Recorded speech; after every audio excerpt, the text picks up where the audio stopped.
Nicola, you've previously spoken about how important it is to set up eye contact between a mother and their baby. What would you suggest that mum and partner can do to set up really good language acquisition practices while still in the bump? Well, hopefully, if you've been communicating with your bump, you will have set up really good habits for when the baby's born about communicating with your newborn baby. Some parents, as we've said, feel a little bit self-conscious, a little bit uncertain about how to talk to a baby or a bump and what exactly to say. But we want to really push the message forward that so long as you're talking, and if you can make your talking in a lovely varied intonation pattern, motherese or parentese is the politically correct way of saying it, then your baby is going to be drawn in to the way you communicate and start listening to the words, and then start making some lovely sounds and noises back to you to establish a little turn-taking conversation.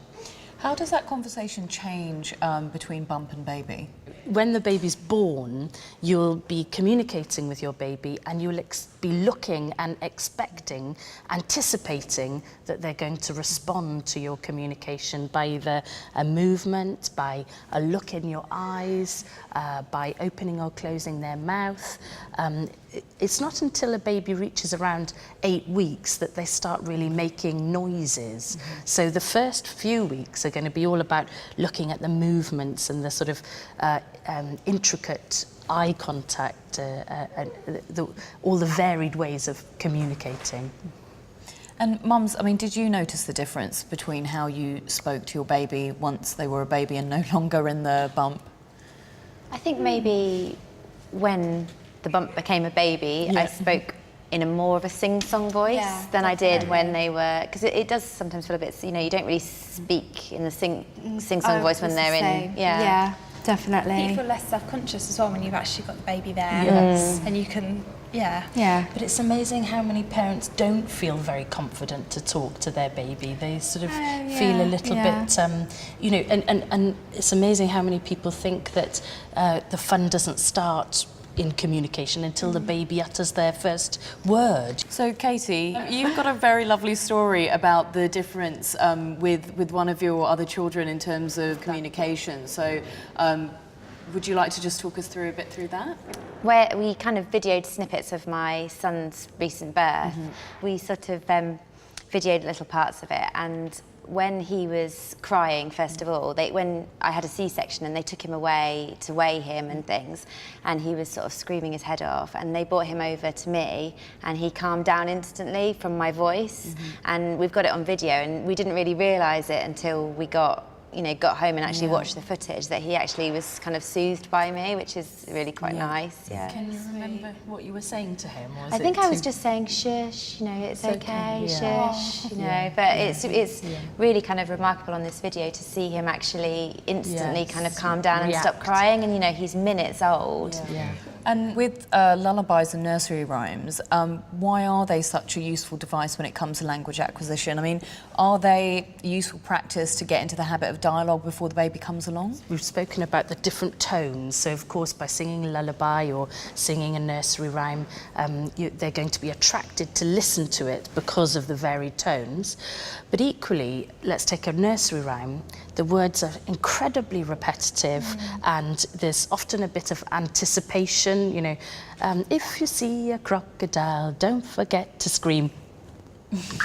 You know, you're expecting the baby to do something with you.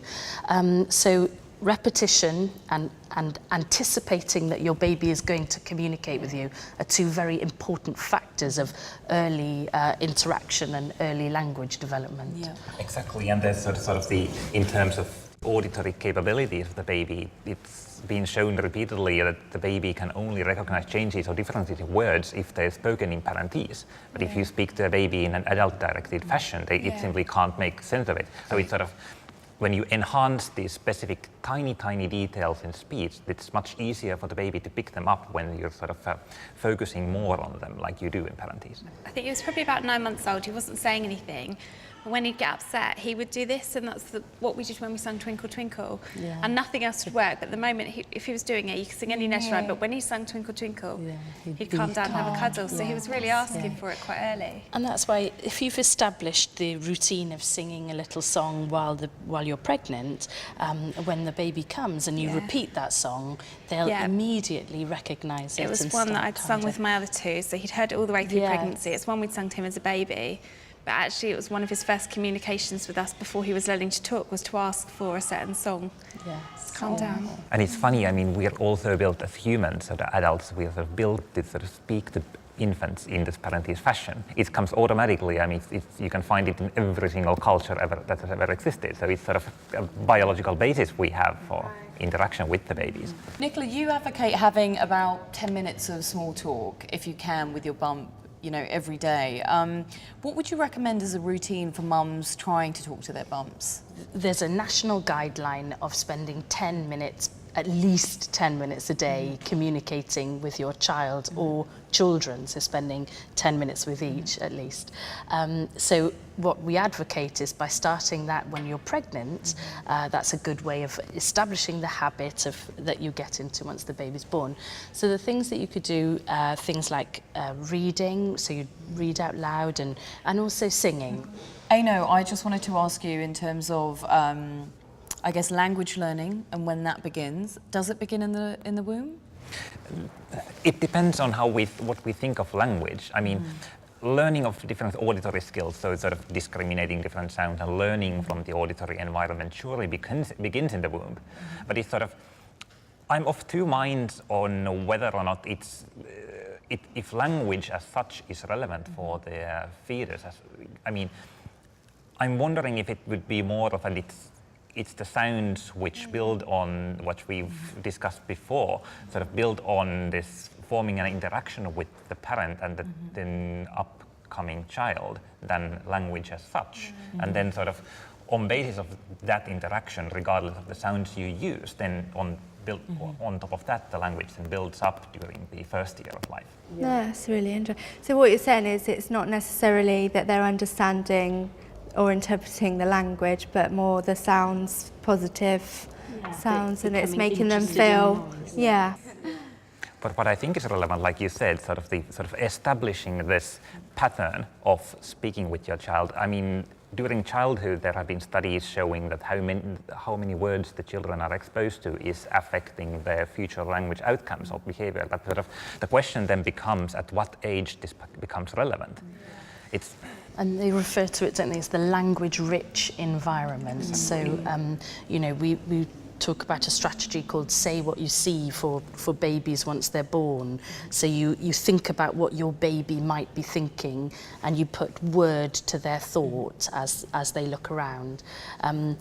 And that's a very important part of language development, to have a very good model for language. So it's not necessarily if you talk to your baby in your bump, then that means that your child is going to be smarter, but it means that it's almost like you're setting your child up to be more receptive to communication and being able... you're putting yourself into a good habit of spending that time communicating. That's really interesting, because with my first daughter, you know, obviously I had all the time in the world to talk to her when she was a bump, and I did speak to her a lot, and she has always been very advanced in her speech from a very, very young age.